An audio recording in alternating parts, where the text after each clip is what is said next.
Thank you so much. I'm so glad to be here. It is truly a great day. I couldn't be more excited to help launch OnGo. There's no doubt it's been a long time coming, and it's been a complex process since the 3.5 ban was initially targeted nearly a decade ago. From the beginning, our focus was on getting this right.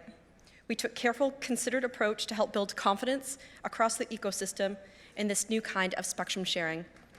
NTIA engineers and scientists in the Office of Spectrum Management in the Institute for Telecommunications Science in Boulder, Colorado, work closely through each stage of development with their counterparts in government and the private sector.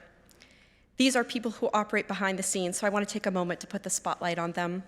The work led by Ed Drusella and Nicholas Sword at NTIA was instrumental in shrinking exclusion zones into smaller protection zones and designing the concept of dynamic protection zones. At ITS, Rebecca Dortch and Frank Sanders led teams of engineers that helped the FCC certify the components of spectrum sharing mechanisms. I want to take a minute to tell you about a conversation I had 10 years ago when I was a staffer for a member of Congress that worked on the Energy and Commerce Committee. 10 years ago, we're in the midst of 4G deployment, talking about a lot of these issues on how can we do more with less.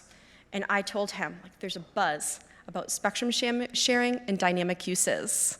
It seems like a great opportunity for private-public partnership and how we can solve some of these issues that we're dealing with today with innovation. He's like, this sounds great. How do we do it? And I looked at him and I said, I have no idea. But I'm sure there are smart engineers somewhere thinking about these things. So I am excited to be with you today to say, we did it.